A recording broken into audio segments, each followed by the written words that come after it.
श्री रंगनाथ स्वामी मंदिर। संभवतः सबसे पवित्र वैष्णव मंदिर श्री रंगनाथ स्वामी मंदिर तमिलनाडु राज्य के त्रिची जिले में श्रीरंगम में स्थित है। यहाँ 108 पवित्र वैष्णव मंदिर हैं और यह उन सभी में सबसे प्रमुख माना जाता है। आइए जानते हैं इस मंदिर की स्थापना कैसे हुई, इसकी एक दिलचस्प कहानी के बारे में। श्रीरंग महात्म्य के अनुसार भगवान राम भगवान विष्णु के अवतार होने के बावजूद विष्णु की मूर्ति की पूजा करते थे। लंका में रावण को मारने और अपनी पत्नी सीता देवी को बचाने के बाद उन्होंने असुर रावण के भाई विभीषण को अपने ही भाई से लड़ने में मदद करने के लिए मूर्ति दे दी। विभीषण मूर्ति को श्रीलंका ले जा रहे थे और रास्ते में श्रीरंगम में कावेरी नदी के तट पर रुके और मूर्ति को नीचे रख दिया। उन्होंने मूर्ति की अपनी नियमित पूजा की और मूर्ति को उठाने और श्रीलंका की अपनी यात्रा जारी रखने की कोशिश करते समय वह इसे उठाने में सक्षम नहीं थे, जैसे कि इसे वहां स्थापित करने के लिए मनहूस हो। उसी क्षण भगवान विष्णु प्रकट हुए और कहा कि वह रंगनाथ स्वामी के रूप में श्रीरंगम में रहना चाहते हैं। वह राजा धर्मवर्मा द्वारा भगवान रंगनाथ को श्रीरंगम में रहने के लिए की गई तपस्या से आश्वस्त थे। उन्होंने विभीषण को श्रीलंका पर अपनी दिव्य दृष्टि स्थापित करने का वादा किया था और यही कारण है कि रंगनाथ की मूर्ति दक्षिण की ओर है। तमिल महाकाव्य शिलापथिकारम में एक बिंदु है जहां भगवान विष्णु को कावेरी नदी के तट पर लेटे हुए बताया गया है, जिसकी व्याख्या श्रीरंगम के रंगनाथ स्वामी के रूप में की गई है। यह मूर्ति लंबे समय तक किनारे पर पड़ी रही, जहां चारों तरफ हरा भरा जंगल था। यह एक चोल शासक था जिसे गलती से यह मूर्ति मिल गई और उसने इसके चारों ओर दुनिया के आश्चर्यों में से एक विस्मयकारी रंगनाथ स्वामी मंदिर का निर्माण कराया।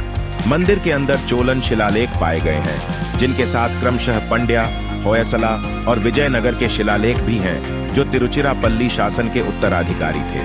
मंदिर की वास्तुकला क्लासिक द्रविडियन है। यह 156 एकड़ के क्षेत्र में फैला है, जो इसे दुनिया का सबसे बड़ा कामकाजी हिंदू मंदिर बनाता है। मंदिर की मुख्य विशेषता इसका मुख्य प्रवेश द्वार राजगोपुरम शाही मंदिर टॉवर है, जो जमीन से 72 मीटर ऊपर खड़ा है और इसकी जबरदस्त शक्ति और भव्यता है। ग्रेनाइट पत्थरों से निर्मित 7 रक्षात्मक दीवारों और पौराणिक प्राचीन किंवदंतियों और पौराणिक छवियों के साथ नक्काशीदार 21 अलंकृत गोपुरम टावरों के साथ मंदिर की यह शानदार कलाकृति किसी को भी आश्चर्यचकित कर देती है जो पहली बार मंदिर में आता है।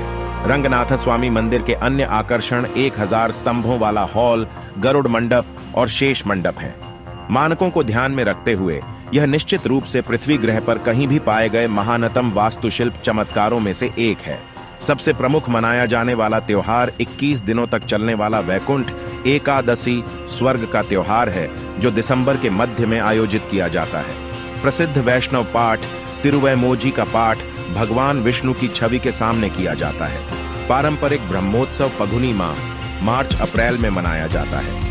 एक और महत्वपूर्ण और भीड़भाड़ वाली सभा रथोत्सवम मंदिर रथ महोत्सव के दौरान होती है, जब मंदिर के अंदर के देवताओं को एक अच्छी तरह से सजाए गए रथ पर बिठाया जाता है और मंदिर के चारों ओर घुमाया जाता है। यह प्रतिवर्ष जनवरी माह के दौरान आयोजित किया जाता है। यदि आप श्री रंगनाथ स्वामी मंदिर जाना चाहते हैं तो आप हवाई, ट्रेन और सड़क मार्ग से वहां पहुंच सकते हैं। निकटतम हवाई अड्डा त्रिची अंतर्राष्ट्रीय हवाई अड्डा है, जो मंदिर से केवल 11 किलोमीटर दूर है।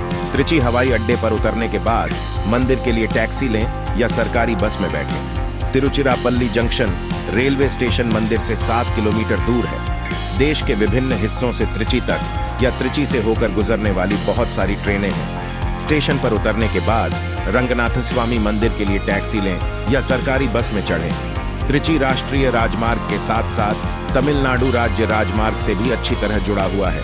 पूरे दक्षिण भारत से त्रिची के लिए लगातार बस सेवाएं उपलब्ध हैं। त्रिची बस स्टैंड पर उतरें और रंगनाथ स्वामी मंदिर तक पहुंचने के लिए दूसरी बस में चढ़ें।